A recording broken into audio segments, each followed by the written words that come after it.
जब उसे दहशतगर्दों ने अगवा किया तो उसने अपनी जान बचाने के लिए एक आयरन सूट बनाया। इसके बाद वो आयरन मैन बन जाता है और अपनी नई ताकतों को दुनिया को बचाने के लिए इस्तेमाल करता है। फिल्म में बहुत से शानदार एक्शन मनाजिर है, जैसे कि टोनी का अपने सूट में उड़ना और अपने मुखालिफ ओबादिया स्टेन के साथ हतमी मुकाबला। स्टेन ने भी एक बड़ा आयरन सूट बना लिया था और दोनों के दरमियान एक जबरदस्त जंग होती है। फिल्म का इख्तिताम टोनी के इस ऐलान पर होता है कि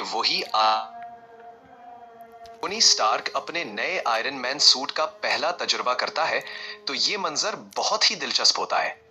टोनी ने अपने घर की वर्कशॉप में नया सूट तैयार किया है और वो उसे आजमाना चाहता है। वो सूट पहनता है और कंप्यूटर सिस्टम को फाल करता है।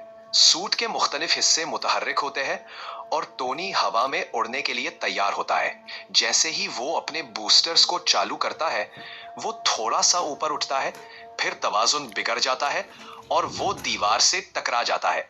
कुछ मजीद एडजस्टमेंट के बाद टोनी दोबारा कोशिश करता है और इस बार वो कामयाबी से उड़ान भरता है। वो अपने घर के इर्द गिर्द परवास करता है, तेजी से ऊपर नीचे होता है और मुख्तलिफ हरकत करता है। इस दौरान वो अपने सूट की मुख्तलिफ सलाहियतों को भी जांचता है, जैसे कि हथियारों का निजाम और फ्लाइट कंट्रोल। ये मंजर न सिर्फ एक्शन से भरपूर है, बल्कि ये टोनी की सलाहियतों और आयरन मैन के किरदार को भी नुमाया करता है। ये टोनी के लिए एक नए सफर का आगाज होता है, जहां वो अपनी तख्लीक को इंसानियत की भलाई के लिए इस्तेमाल करने का फैसला करता है। कहानी में कई अहम मोड़ आते हैं। टोनी अपने आयरन मैन सूट की सलाहियतों को बेहतर बनाता है और दहशतगर्दों के ग्रोह के खिलाफ कार्रवाई करता है, जो उसके अपने हथियारों को इस्तेमाल कर रहे हैं। वो अपने सूट के साथ उनके ठिकानों पर। इसी दौरान टोनी के पुराने साथी और स्टार्क इंडस्ट्रीज के मैनेजर ओबादिया स्टेन टोनी के खिलाफ साजिश करता है।